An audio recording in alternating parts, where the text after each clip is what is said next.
All right, we give thanks for this Sunday AM. Let's just start with a word of prayer, proclaiming our intentions for this session this morning. We give thanks for this space and time for us to come together as like minds with the intention of raising our consciousness towards divinity. May the word that's spoken today be perfect for every soul that is tuning in. I already proclaimed that it is done. It is so. So we give thanks. Ashe, Ashe, Ashe, oh, amen. I mean.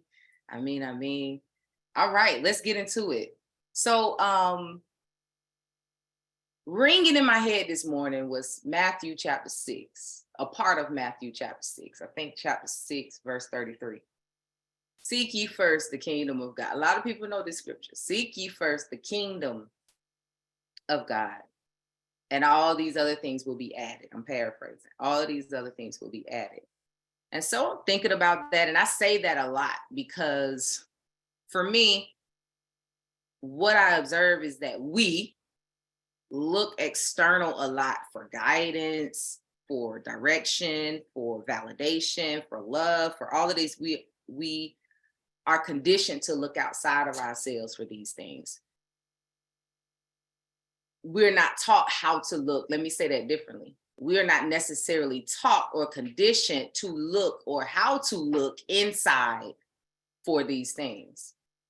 Or we are not taught how to experience these things from the inside, experience validation from the inside, experience love from the inside. And we may hear it, but do we really know what that means?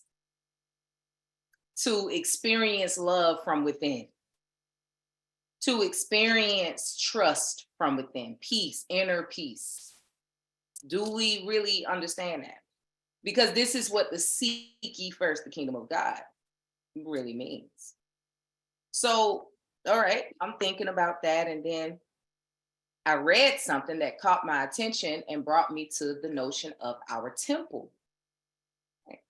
Temple, what I realized in my meditations this morning, temple and kingdom has a relation, right?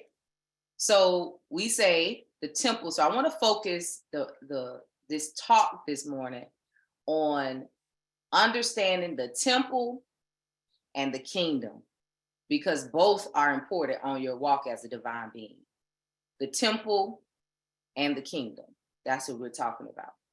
And as the Southern Baptists, at least all I know is the Southern Baptist, the Southern Baptist ministers do, let me give a title of focus. Clean up, okay? Clean up the temple. Clean up the temple. Because inside of your temple is the kingdom. Clean up the temple. For inside of that temple is the kingdom. We got that? Somebody type that in the chat room and let me know you're paying attention. Clean up the temple. For inside of this temple is your kingdom. Now, I want y'all to look at and think about, reflect on this, the word temple. When I thought about temple, let me be like the elementary teachers. Everybody take your right hand and put it on your temple. Where are you putting that hand? When I say put your right hand on your temple. Everybody do it. I ain't gonna do it first. I want to see you. Look, I want to know where you're putting your head at. On your temple. On your temple. There you go.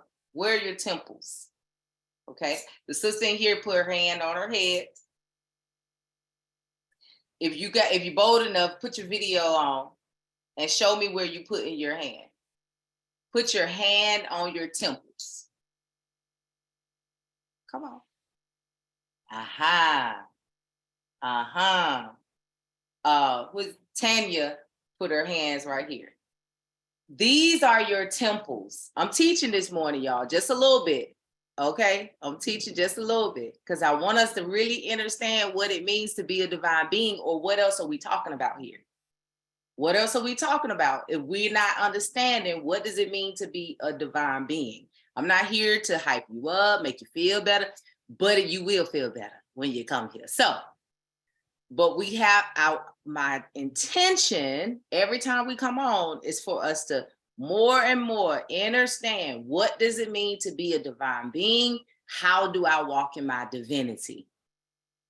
Destiny repeated the title. Clean up the temple. Everybody put your hands back on your temple. Clean up the temple, for inside of this temple is the kingdom.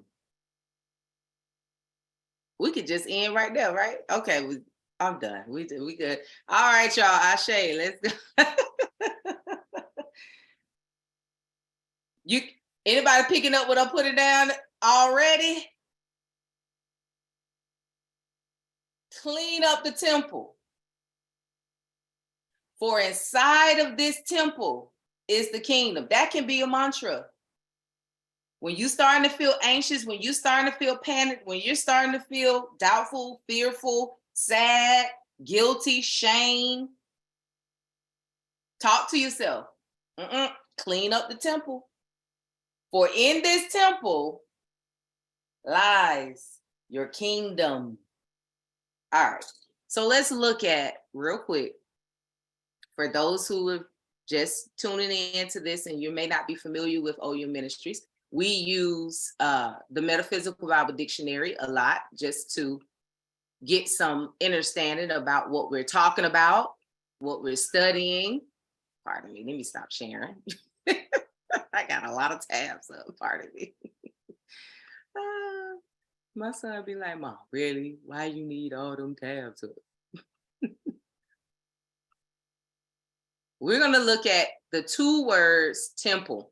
But before we go to the Metaphysical Bible Dictionary, I want us to think about why, or I would say the relation to those points on your head being called temple. All right. So let's look at the brain for a second. Okay. We're going to look at the skull, Galgoa, the place of Galgoa. We're going to look at the skull real quick, your head.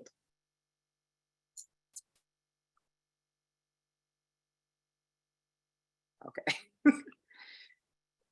This is what I want you to see. Deep. If we're taught like this in the mosque, in the church, in the Ile, in the temples, we will truly understand what God is, and our journey can be a heavenly, even more heavenly than we experience, giving thanks for all of the heavenly experience we've been able to experience even without it. That's grace. That's grace. But now we're being called to go higher. So, okay, we've been getting by, we've been getting through, but we're talking about new earth here. I'm going to stay on that because that's where we are. That's the reality of where we are in society, in existence. We are in the age of enlightenment, age of awareness, age of Aquarius, age of consciousness. And that means that's what this whole new earth idea is about. Okay, just so you know that. It may sound fantastical and all of that, but I'm telling you, that is what we're talking about here. The newness is a new way of being. And this new way of being, the earth is what we produce, but this new way of being is heavenly. I said before, when the grand conjunction happened and then the shutdown happened, I said, man, this seemed like this is the rapture. We either get caught up we're getting caught up to meet him in the air, or we're being left on earth. Which one you want to go to? Heavenly experiences or earthbound experiences? One is quite nice, the other one is quite hellish. Truly. That's why we said when you meditate, your mind get clear. You feel heavenly. It's like, when I just take a break from thinking about all this earthly things. I get a relief. When you go get to samadhi, what they call in, I think, the Hindu faith, samadhi, you feel heavenly, you feel bliss. They say this is the blissful space. This is where we want to live. But look at this, y'all. I just want y'all to see this. Temples. Take your hand and put your hands back on your temple, your temples. Here. The picture is showing that a part of the brain here are your temporal lobes. So my rabbit hole jumpers and my brainiacs on the line. There you go. There you something to vibe with this week. How does God show up in our temporal lobes? Nobody knew that the Bible was a science book, psychology book, right? It's teaching about it. Nonetheless. So this is where the temples are. That's why when you put it there, this is a good picture right here with the yellow. This is a good one with the red as well. So temple shows up quite important in our world as spiritual beings. Am I correct? Let's think about the physical plane. The temple is where we go to worship. The temple is where we go to praise. The temple is where we go to pray. The temple, all these functionalities of a temple for a spiritual being, quite important in our lives. The temple in the unseen that comes away from the physical, the temples, the temporal lobes. So that brings me to say, okay, well, how does this have an impact, or what is its significance when it comes to spirituality? Well, let's look at the functionality. The Most High, the Creator, that which we call the Creator, is so amazing. It's so amazing. The body. If you just doubt God, just study the body. Study nature. It's amazing. Temporal lobe function. Let's look at the function. This first one that pops up, let's just go with that one just for a second. They are most commonly associated with processing auditory information and with the encoding of memory.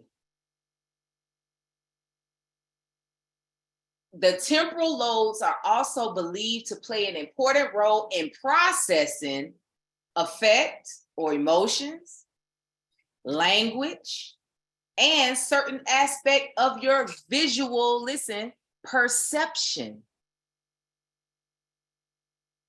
What's the title for today?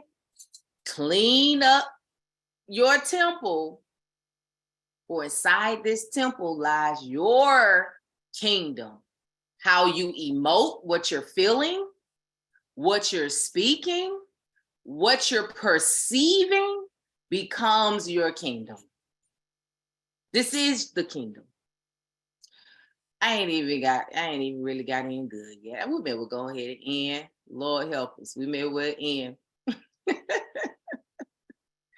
Listen to this. What does the temporal lobe do? Let's just keep on looking at it. It's the formation of visual memories, including long-term memories connected to the subconscious. Interpreting the meaning of visual stimuli, how you see things, including recognizing objects, production of speech, recognition of language, what you're hearing, controlling unconscious and apparently automatic reactions such as appetite, thirst, and hunger. Listen to this. We're talking about the temple here. Inside this temple is your kingdom. Let's keep going.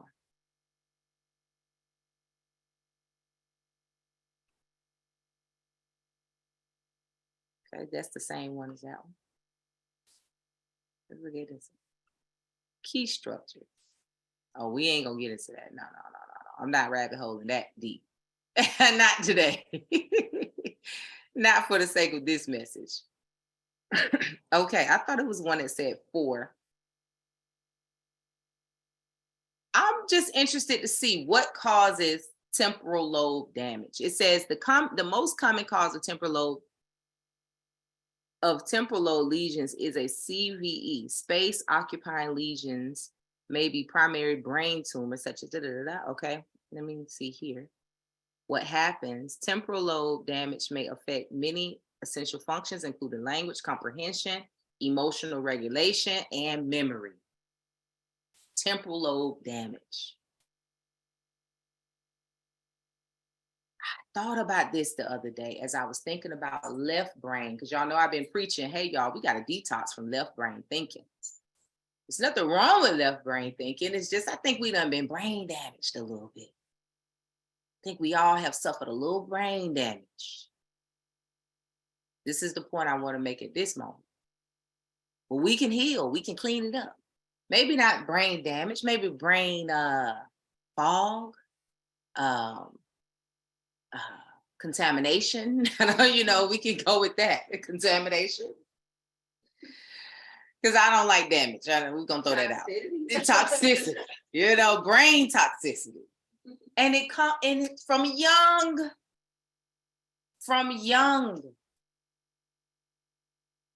In school, from our parents, bless their hearts, from our mamas, bless her hearts, and our babas. I mean, we have from young, because we come into this physical experience as pure positive light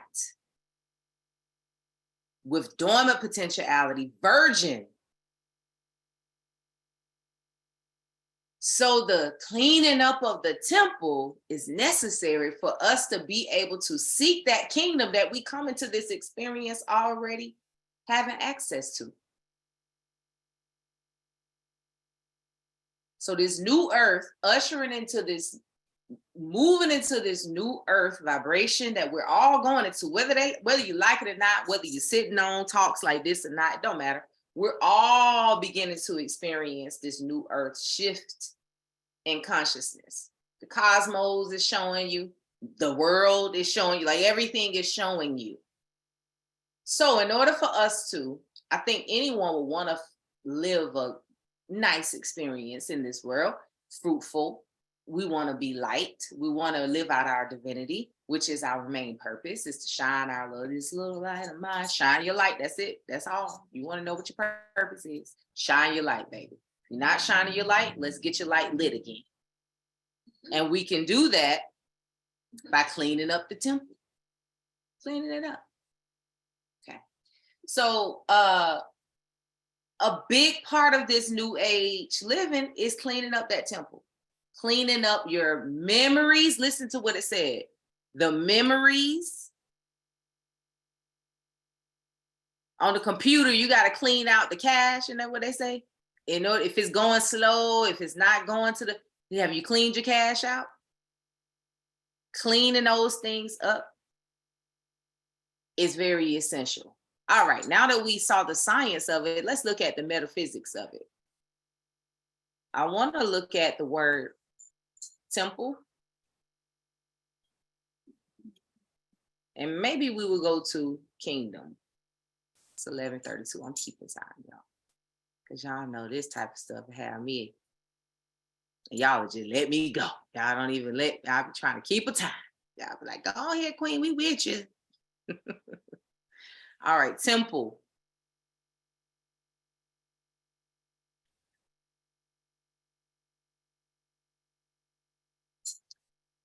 Here is offering.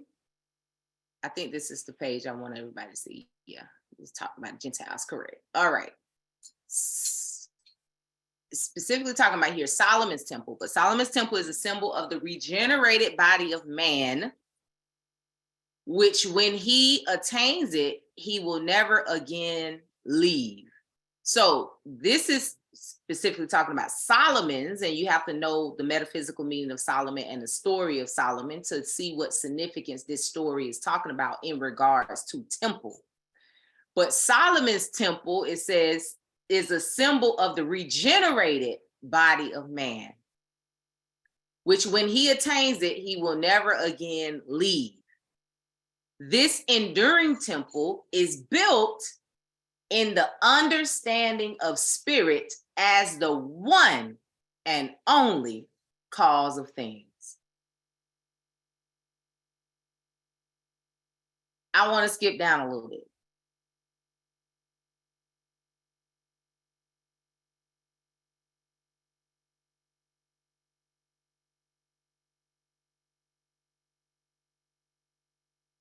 We are told by psychologists that the whole organism is built cell by cell and destroyed cell by cell. Listen, the builder of a house uses brick and mortar. And to this, we have a correspondence in bodybuilding and in character building. There must be pigeonholes where all the different thoughts, feelings, and memories can be filed away, that they may be found readily when wanted. This is the object of the divine body temple, and it is a wonderful structure.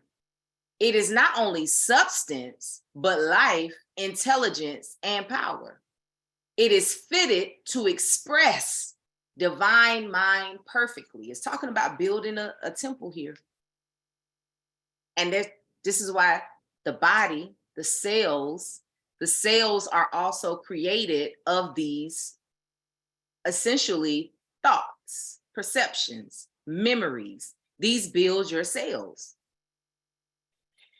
And one of the most rampant diseases here in the US is cancer. What is cancer? Cells that are dying.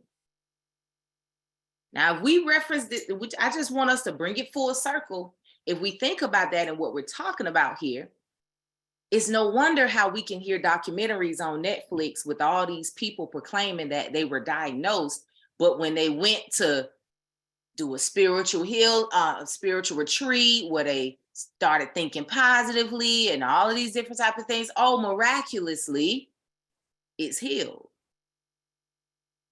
The body is built cell by cell, and it absolutely mirrors our consciousness. Listen to this. All that preceded Jesus Christ was transitory. He came as the enduring man. I want to skip down to the next paragraph. In the temple, listen, there was first the court of the Gentiles. They're talking about the temple in the church. That's described in the Bible, the story of a temple in the church described in the Bible. The outer court, where all people of every nation could gather. This is where all people of every nation could gather and be in touch with spiritual life. But the Gentiles were not allowed to enter the inner court. I want you to see something real quick. And I pray that it just sparks something in your mind. What are these Gentiles, the outer court? Those who study the metaphysical Bible with us, we know that people, nation, represent thoughts. These thoughts. So a certain nation represents a certain thought. A certain tribe of people represent thoughts, these states of consciousness. The Gentiles, listen to this. The Gentiles of the body comprise all nations and people that were not of Israelitish origin and faith, which means, if you know what metaphysically Israelite mean, worldly thoughts, thoughts pertaining to the external, or thoughts that function through the senses. The Gentile is the unregenerated state of mind in us.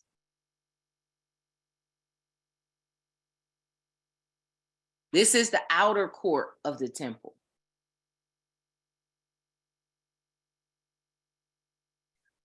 Implying that we want to tap into the inner court. Are we always stationed on the outer?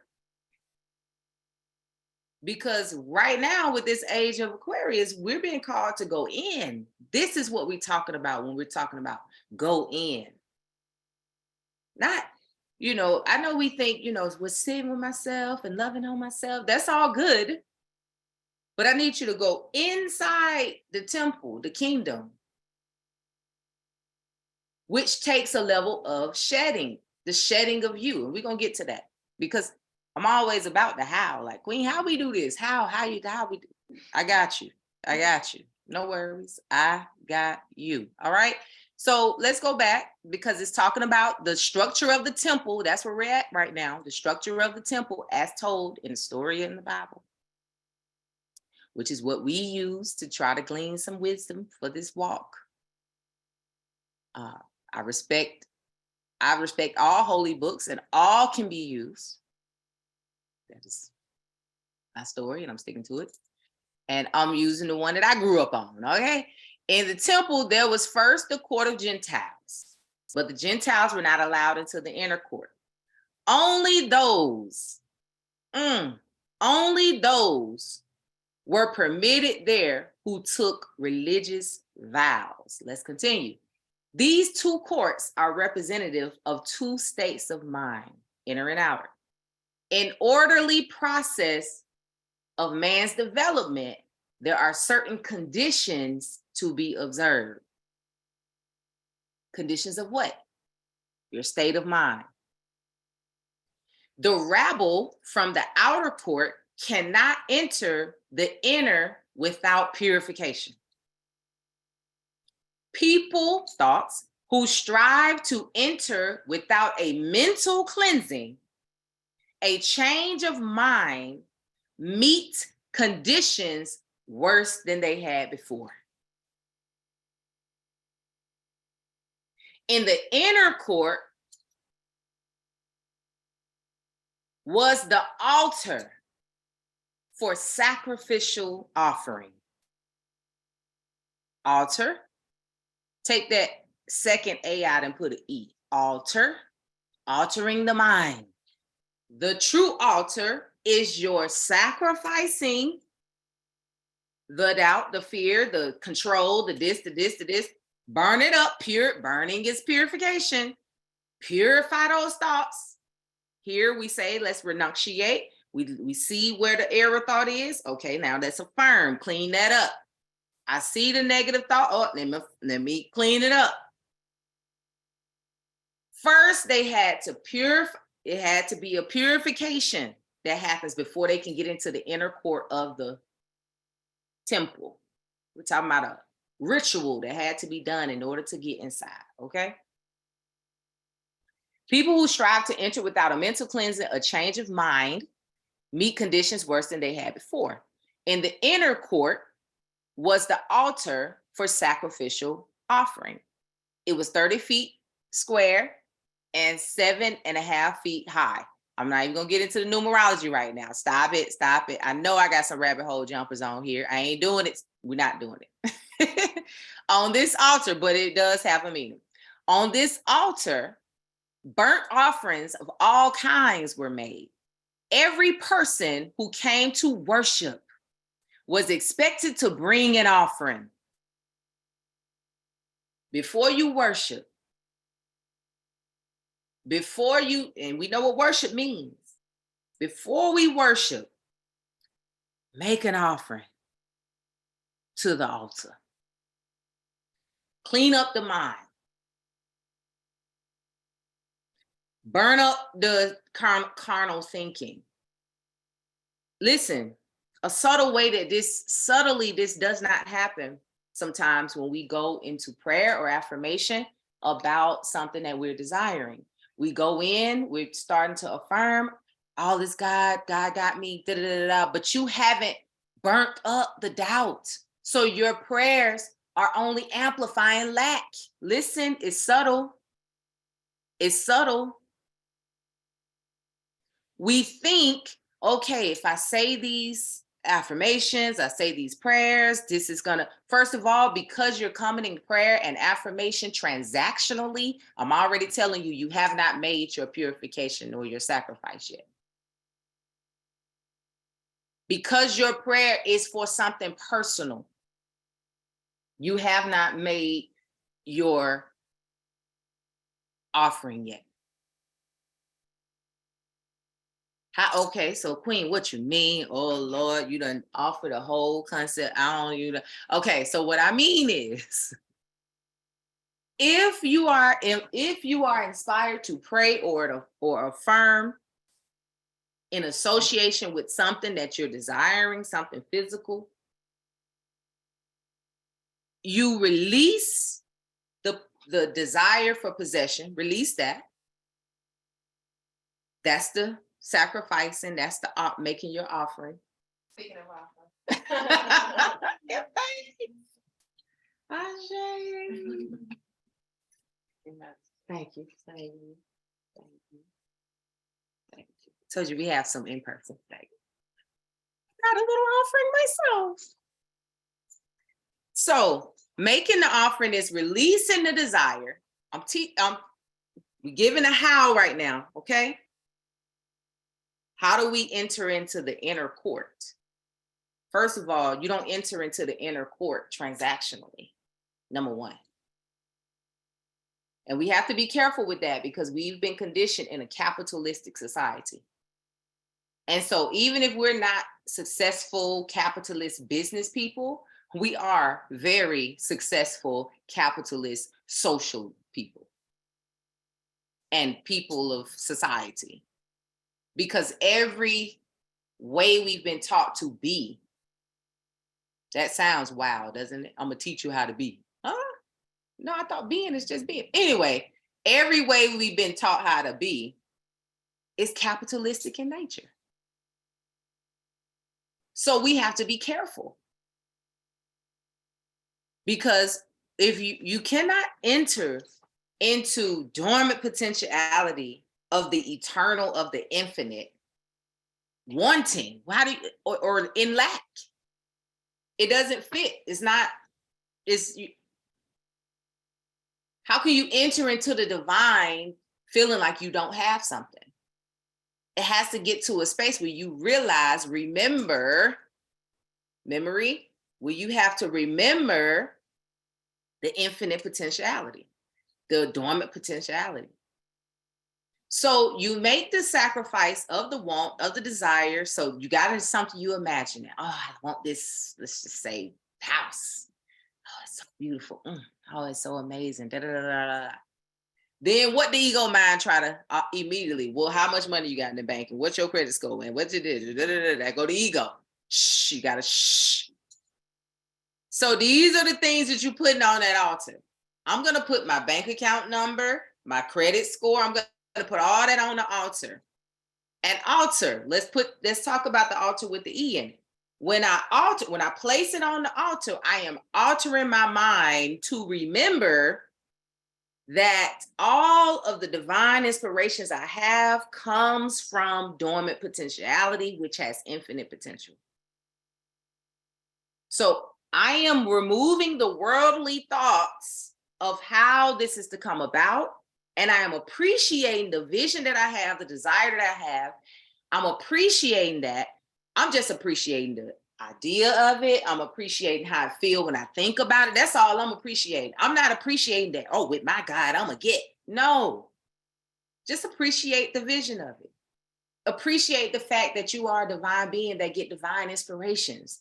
Appreciate the fact that your inspirations are dope. They're not mediocre creation. Appreciate that. Appreciate the source of the inspiration.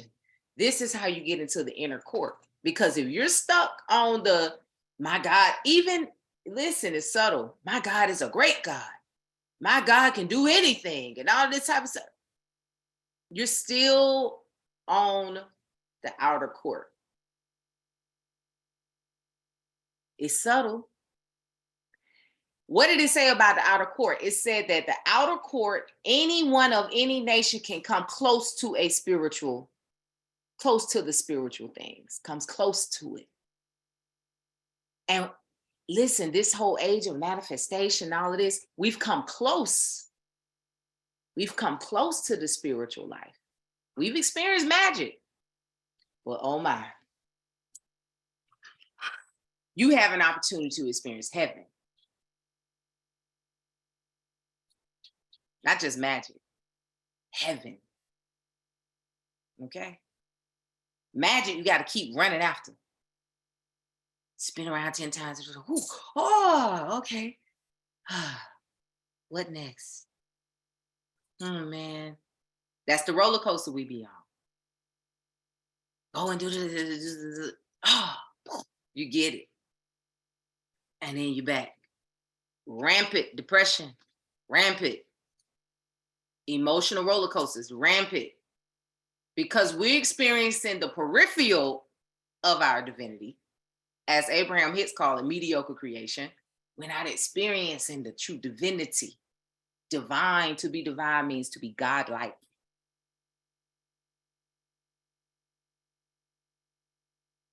Lights. It's a lot in the word divine if you look it up. Light is in there. Radiant. Radiate. To radiate is to not only attract, but to also impress. We're always attracting and impressing, attracting and impressing. That's what we're always doing because we are light beings. We're divine beings. And so when you ramp up that impression and it's from a positive way, you're giving thanks for God, you're giving thanks for Allah, you're giving thanks for Oshun, you're giving thanks for Jah, you're giving thanks and you're giving thanks and you're giving thanks and you're thinking about it and you're embodying it and you embody this gratitude for this aspect of God. And then what you see, your life starts to illuminate. But oh, how quickly do we forget? Clean up your temple. Put your hands on your temple again. This is your temple. That's why we got to clean it up. I love it. Yes. In every spiritual system, there's a cleansing of the temple. You have to clean it. In some spiritual systems get up and they do it every day. Every day, every day, every day, every day. I be on the treadmill in the morning. I know the people in jail, I'm like, I don't know what she be doing. But what we gonna do is take advantage of this time since I'm here. So I'm running, breathing, and cleaning. Just in the Islamic faith, they say, A'udhu billahi minash shaitan nirajim. They're saying, I seek refuge from that evil conjector that comes in and create conjections in the mind. In the Ifa faith, they Ori cleansing. Daily, hourly, minutely, whenever, however you need to do it. In the church, they say Jesus came in and was flipping over tables and cleaning stuff out. You know, Jesus was a gangster. You saw who he hung with. Let me stop. I'm being funny. He hung with thieves. Might have been a pimp in there somewhere. I don't know. But I can't remember what all of them. All his stories violent and cut. Who was the one came and cut off somebody? Like, bruh, wait a minute. He had to tell him to calm down, sit down. You know? He got goons hanging with him. You know? Gracious. He wasn't playing. Okay, but anyway, in all spiritual systems, I don't know in the Hindu system, but there's a mission of the cleaning of the temple. You have to do this. They do it in the Islamic faith. We'll do.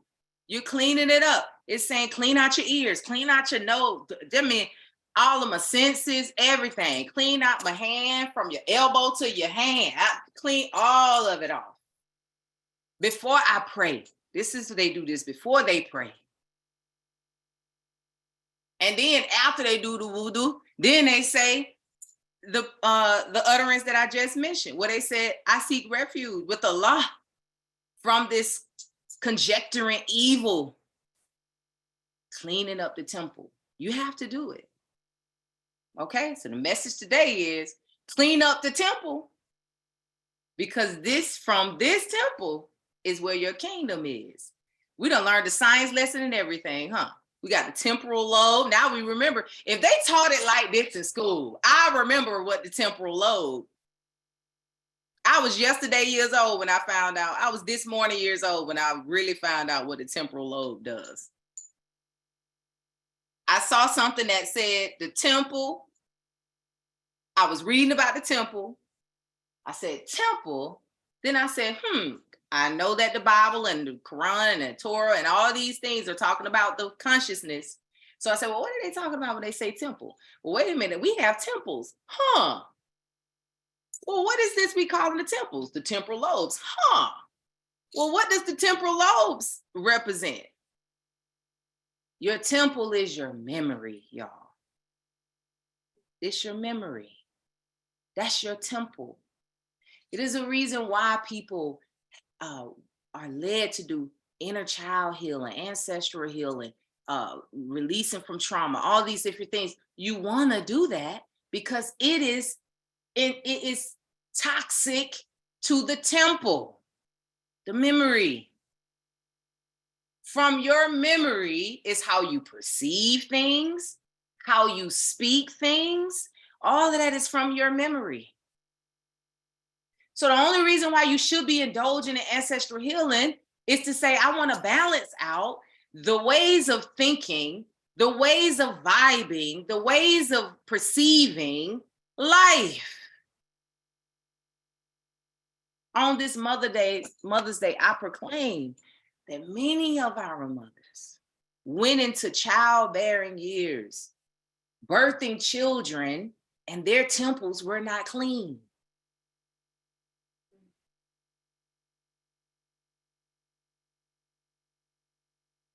For all type of reasons. I speak peace upon all our mamas. I speak healing upon all our mamas and grandmamas, whether they hear or not. Because you who worry, you got it from your mama. You who are anxious, you got it from your mama. You who feel lack, who was the first person that told you that we can't afford that? Who was the first person that you heard say, I am broke? Dang, Queen, you getting on here just going in on mamas? I just said they did the best that they could. They didn't know.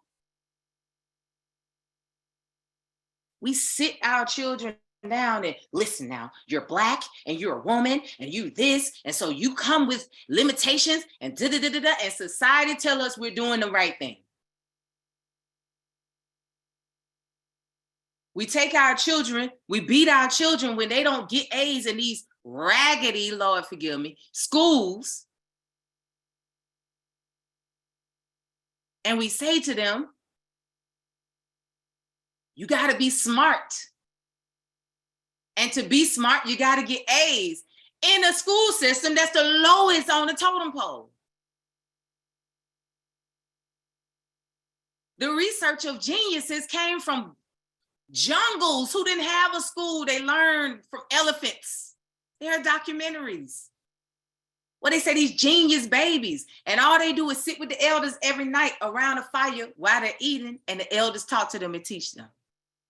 And they tell them, look at the elephant, look at the plant, look at this, and they tell them these stories, and they use all these, and they take these stories and they call them fables and myths in our society. Look up these and just look up the literature of other nations, groups of people who have shown to live to age 150. When I went to Cameroon, I'm talking to a woman, 108 years old, honey. She is showing me her garden and teaching me about plants in the garden. 108 look like shea butter drip from her skin. But what do they call these people or their literature in our system, in our world? Myths. They're not teaching you a myth. This ain't no methodical. They're teaching you life. Anyway, I digress. The memory is created and it becomes your kingdom. Mamas who did not have the clean temple, you pass it on. We pass it on. They say, you want to know the condition of the nation? Look at the condition of the women. What does nation mean metaphysically? States of consciousness. I don't know if we got any men on here, but I feel like I got a room full of women and I want to talk to you. Because if we get our temples clean,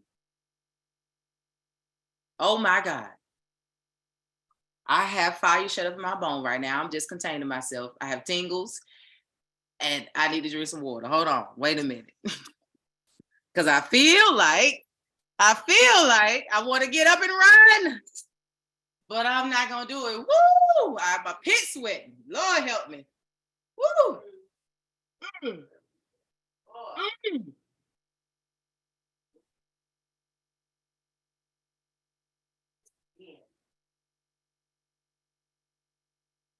The divine feminine.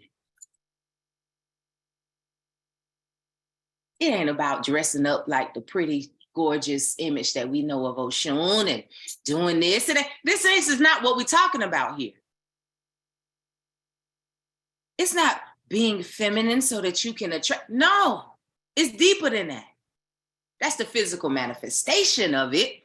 Of course, if we give an image to something, to a feminine principle like Oshun or Oya, it's going to give us a beautiful image because dormant potentiality can be as beautiful or as ugly as we make it.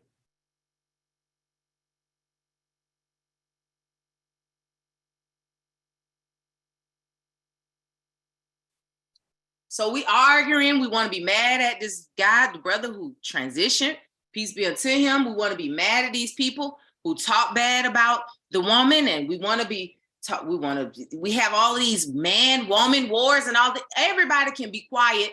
And if we talk about cleaning up our temples, for women I'm talking to right now,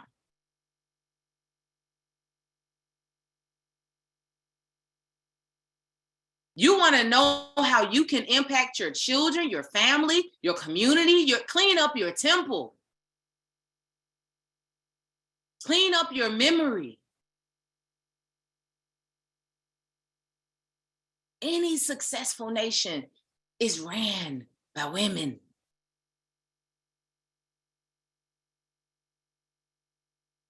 By the feminine principle.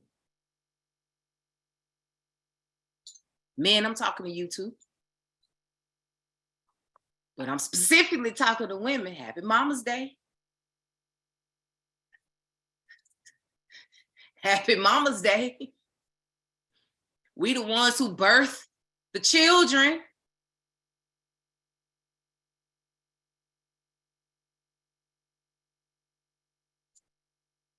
So no matter the excuse, the reason, whichever one you want to call it, clean up the temple. But you don't know what happened to me at 12. Clean it up. Clean up the memory. But I experienced this when I said, have dementia every day.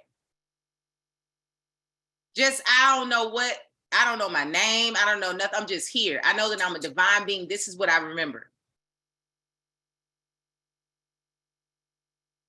We want to hold on to it because we want a reason or an excuse, whichever one you want to call it. Stop being victims. Your life is a mirror of you, and it don't make it. You can go back and retrace the steps and see how did you mirror that situation, whatever. But that's not even necessary. Because some of us get caught up in that rabbit hole. I want to figure it out exactly. How did I do this? If it ain't coming to you quickly in spirit, let it go. because that means it's not meant for you to know that right now or ever. So it's okay, leave it. Because if it's meant for you, the healing, the retracing, the digging into it will come easy for you. You'll get the revelations. You'll understand the lesson. It won't cause you pain. I think we're used to painful healing. And we're caught up in a trap of 10 years of painful healing, of revisiting trauma and going over here and going to do ayahuasca and going to do the mushrooms and going to do the energy clearing and going to do and you got her whole, and where you going with it? Leave it. Remember God. You remember your divinity. Ashe. All right. I don't know. Did I finish up that word for the mamas? I think I did. Let me just finish this paragraph right here. Let's move our minds back to the temple. Mental cleansing. I want to repeat this. People who strive to enter, people meaning thoughts, people who strive to enter without a mental cleansing, a change of mind, meet conditions worse than they had before. In the inner court was the altar for sacrificial offering. On this altar, burnt offerings of all kinds were made. Every person who came to worship was expected to bring an offering, a goat, a kid. This is why I don't use the word kid, my kid. It means goat. A dove or the like. Here is a representation of the giving up. Listen, the giving up of all animal proclivities in the regeneration, pardon me. This is how you do the giving up. I want y'all to see what this word means, because don't let that proclivities, it's important here for you to understand what they're talking about here. Listen, what is a proclivity? Because it says you have to give up all of the animal proclivities. This is the burnt animal offerings in the Bible. You're getting some clarity here. The giving up of all animal proclivities, a tendency to choose or do something regularly. Animal. An inclination or predisposition towards a particular thing. What are we talking about here to offer up, to stop doing, to burn up, to purify? The tendency to let your ego take over. You who need all solutions A to Z before you move forward. Your leap of faith is we can't even get you to I can't even get you to jump up stationary. Just bite. Please leap, baby. Why do you need a solution A to Z in your mind before you make that leap of faith that the Most High keep pushing you to make? Give up that animal proclivity. This tendency for you to need to control, this tendency for you to take things personally, this tendency for you to feel like you've lost so much. So you're always sad. Oh, I lost. The tendency to be angry, the tendency to be short with your tongue, hot with your tongue, the tendency, all of these different things. You have to give them up or keep on getting tried. You who always feel like you gotta stand up for yourself. The Most High gonna put you in situations where you gonna be real hurt. Your ego gonna be so hurt, you ain't gonna be able to say nothing until you give that up.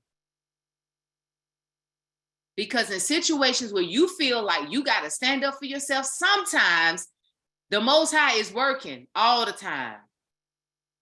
Take out that sometime. The Most High is working, even in that hot moment where you feel like, bridle the tongue, because it makes the testimony so much sweeter when you stand poised without the necessity to validate. I don't need any validation from you. When you don't need anything from anyone, your anger heals, your sadness heals. All of that heals when you don't need anything from anyone. I don't need your validation. I don't need you to, nothing that you're saying is bothering me at all. Because usually the time when you're trying to stand up for yourself, you really feel insecure. Or else you wouldn't feel like you have to say anything. I digress.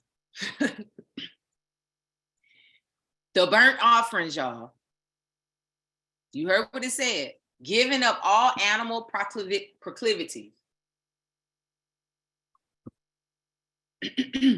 inclinations, predispositions. Give them up so that you can regenerate. It says in the religious life, here's for my people who want to know the how. In the religious life, those who seek God must live differently from those who are in sense consciousness. There must be a change of mind and a relinquishment of all that pertains to the sense ways. You live in a different type of living. This is the first ebook I wrote, a different type of living. It's a different type of, it doesn't apply to me, became a mantra at some point. It don't apply to me. And I can't talk to you about it, because if I talk to you about it, you're going to try to tell me what it needs and all of this type of stuff, and you're going to cast spells on me. And you ain't going to mean to. So I'm going to leave you alone. I don't want to talk. I can't talk to you about it. So it seemed like every Sunday I'm telling somebody on this call, on this line, or who listening in to stop talking to folks about it. What is the it? The decision you need to make, the thing that you've been inspired to do, the business you've been inspired to build, the relationship you've been inspired to maintain, whatever it may be. Go in the temple, listen, and take it to the altar. I pray that this makes us feels different. When we talk about the temple and the altar, bring it into the temple, take it to the altar. What is done at the altar that we just learned? All animal proclivities are put away. So I'm going to take this decision, this business plan, this relationship, all of these things, I'm going to take it to the altar so that I can release all animals, sense, evil, doubtful, fearful, sinful, with all of these words. So I can release all of those proclivities, these tendencies that I have, these predispositions about things. So before you go buy that house or apply for that house or that car, or sign a dotted line on that matrimony, that wedding, before you have that baby, before you walk into that meeting, before you start your day, go into the temple.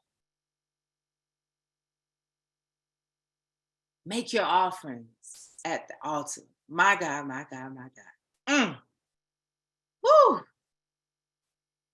I'm containing myself. Pardon me.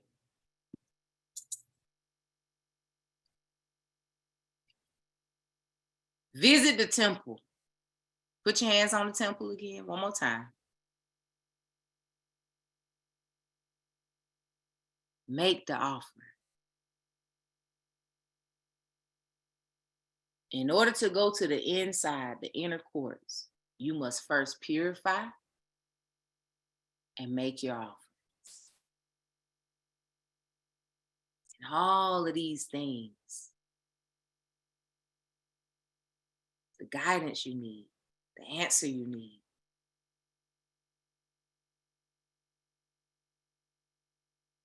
Every time you go outside,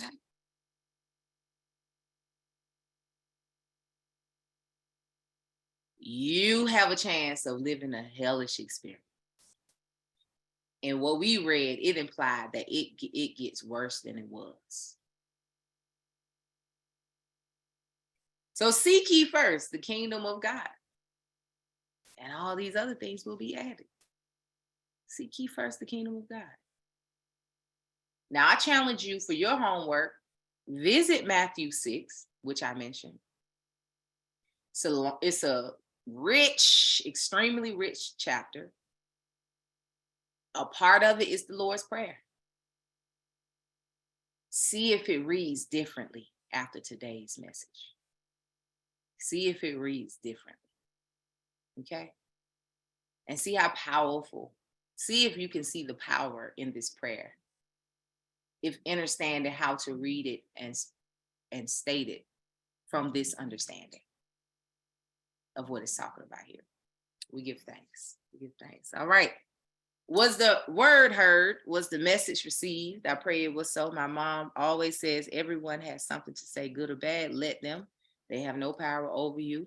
Let them be. Ashe. Give thanks. Give thanks. Needing nothing attracts everything. Ashe. Release to receive. Ashe. Clean up the altar. Altar. Take it to the altar. Leave it there. That's it. How many of you done learned a few words today? I know I was this morning years old when I learned about the temporal lobe. I knew about the temporal lobe, but not what it meant. I was this morning years old when I learned what proclivity means, but now I know, because we know that that's one of the things that fogs up, dirty up the temple. So I'm going to remember that. I'm going to remember that.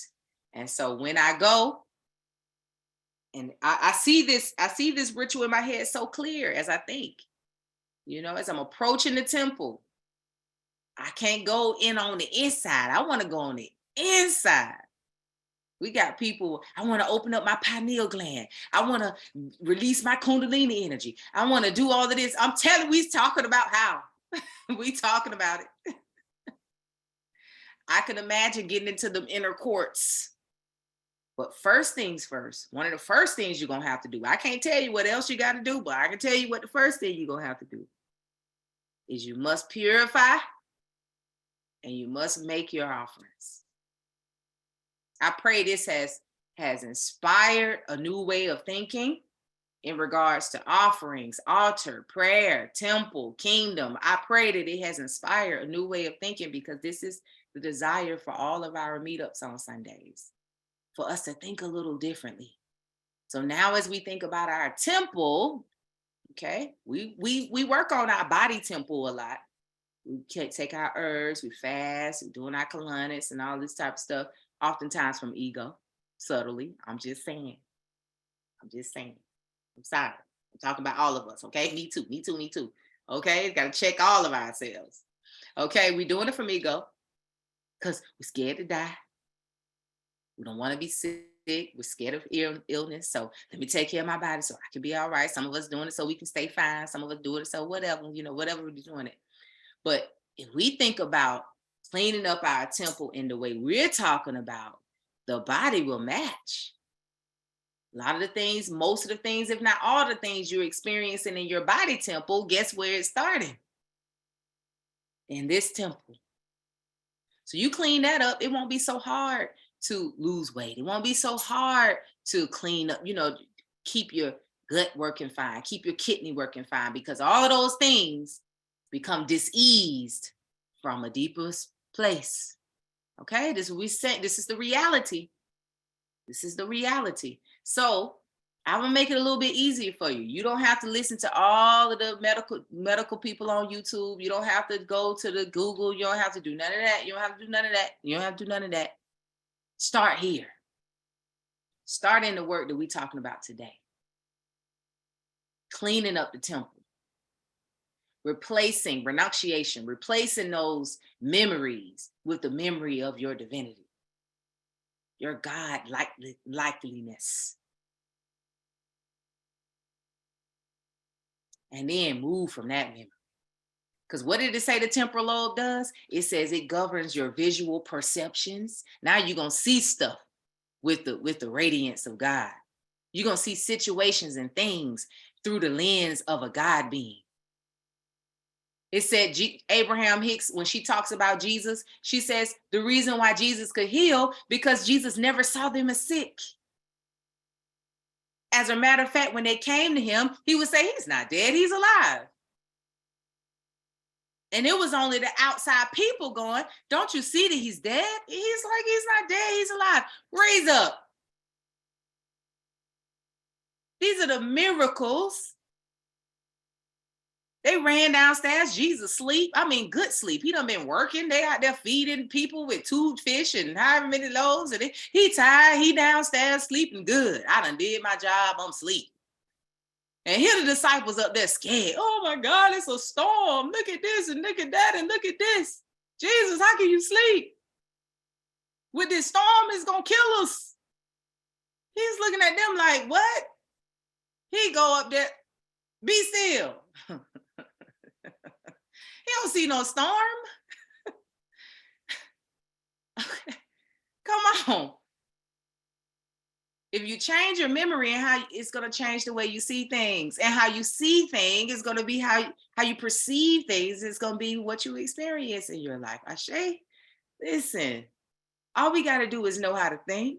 We just got to know how to perceive through your God mind.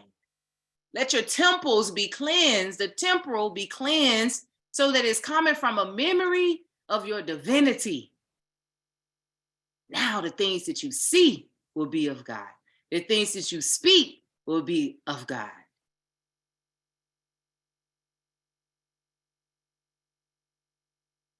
The way you perceive. David defeated Goliath by popping him in the middle of the head. Perception. With a stone. Faith. Okay? That's how that giant fell. He took his little slingshot. Stone means faith. He slung it to what they said Goliath's most vulnerable place. In the middle of the head. Metaphysically, that's the perception. Temple. Oh my goodness. All right, y'all. I'm done because we could go on forever. And I'm supposed to be meditating at some point. Okay, let's do some meditation. I think we got it. We get it. We got it, Queen. Enough. It's a good word. Give thanks. Give thanks for the inspiration of this meditation this morning, the inspiration of this word. I give thanks for that inspiration. I give thanks for the revelations, the understanding, the understandings, the renewal of the mind that came from this word, from this AM. Shay, we're going to move into a brief meditation before we go. And in this meditation, of course, I'm going to set my intentions of us being able to imagine, visualize us cleaning up our temples. Us cleaning up our temples. And so as we go through this meditation, during this session, I want you to imagine yourself cleaning up all of the things that you may know are present in your temple that needs to be offered up and cleansed. And for the things that you don't know, blind spots, proclaiming and affirming that your temple is to be clean. If that looks like you vacuuming out, I can see, when I close my eyes and I think about this temple, I can see my childhood church.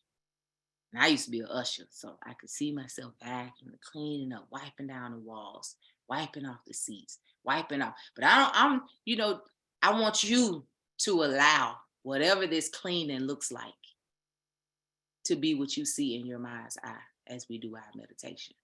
Okay? I'll guide you through it a bit. I won't be specific. I'll leave your mind's eye to do the work. Okay, so let's move into this meditation. Let's start out with the breath and the body. So taking a deep breath in through the nose, allowing it to release through the mouth, slowing the breath down, knowing as we go into a meditative state, if we desire to go into a meditative state, the easy way to do that is to slow the breath down. Inhaling slowly and deeply. Exhaling slowly and completely. And relaxing the body. Relax. This is a part of entering the temple as well, preparing yourself to go within.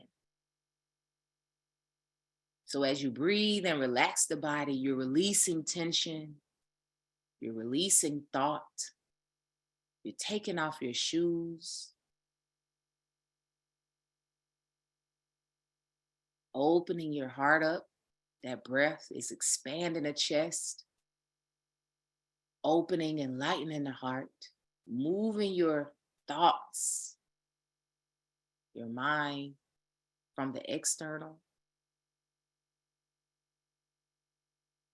Many wonder, how do I clear my mind? How do I breathe? Remove your attention from the external. Bring your attention to the breath and the body. Feel as you inhale, the body expand. And as you exhale, the body relax. Allowing every joint to release and relax. Allowing your shoulders to relax. Your jaw to relax. Your forehead to release, relax.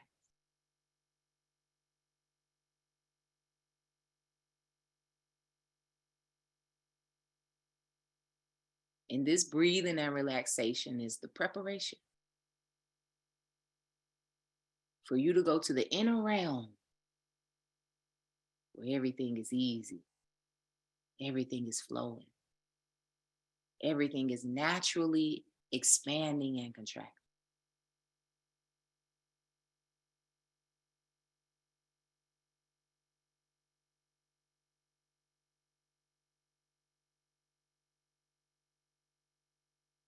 As you continue to breathe and relax,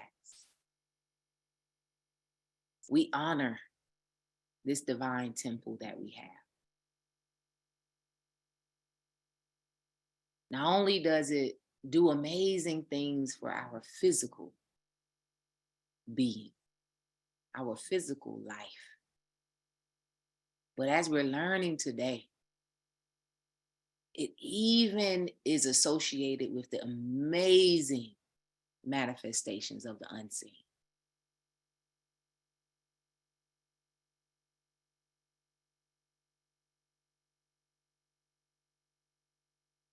We give thanks for that which we know as the brain, the nervous system, the glands that have a direct connect to the one divine mind at work. We acknowledge that divine intelligence is a part of this one mind that is living and flowing through us, through our pineal gland, our pituitary gland, our temporal lobe.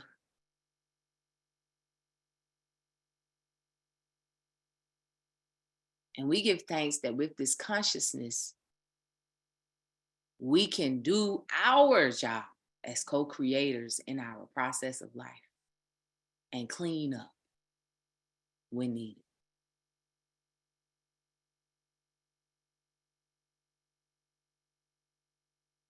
As we have been meditating, concentrating on the temple of our life, our place of perception, our place of memory, this place where we perceive life. We speak this morning, this afternoon, that we will clean up this place, clean up the temple.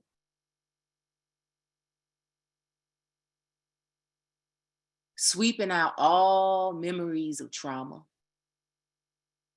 doubt, fear, sadness, despair, grief. Sweeping it out, vacuuming it out, cleaning it up. So that the only memory that we have, which guides our perception, our tongue, our thoughts, is the memory of our divinity.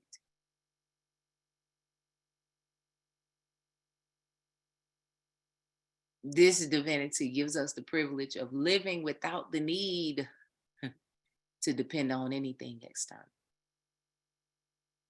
to control anything external.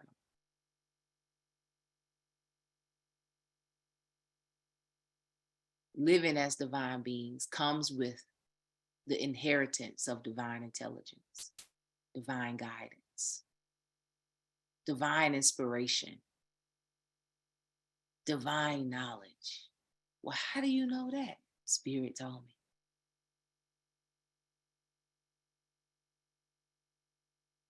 My first mind told me, my God mind. We give thanks. As we sweep out, visualize yourself cleaning up your temple in this moment. Just take a minute to see yourself cleaning out the temple. Take no thought about it. Just feel it. If you can see it, see it. Making it clean, making it pristine, shining, golden. What do you see in that temple? How does it feel? What does it look like? How does the altar look? Where you go and offer up all those animal proclivities. What does it look like?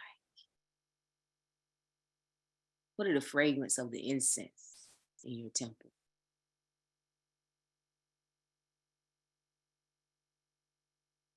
What color is it? How spacious is it? How much light is it? Is it an open space or is it a lot of seats?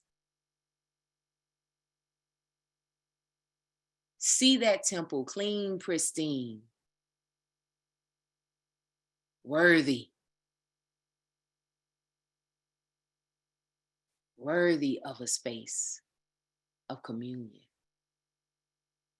with the inner. This is the inner court. This is the space that you must go before you reach the inner, where your kingdom lies.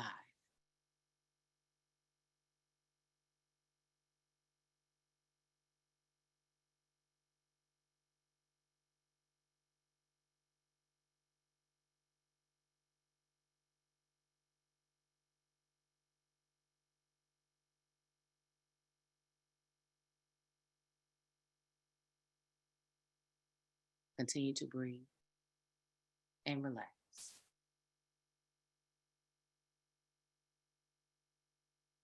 As you finish cleaning that temple, take a seat.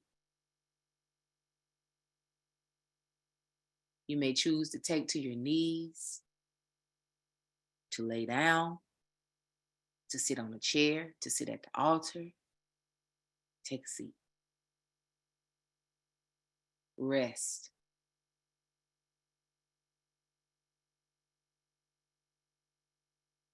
And in the temple, in this space, this is where we pray, we praise, we worship.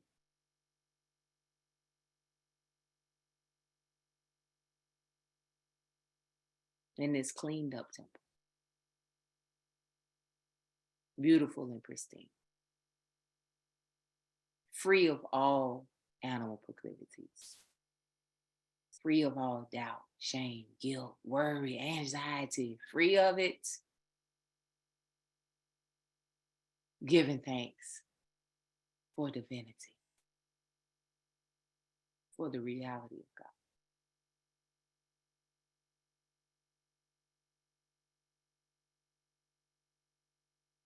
As we get ready to close, let's take a few more deep breaths in through the nose. Allow yourself to release it through the nose or mouth. Having a heart of gratitude for clarity, for understanding, for wisdom.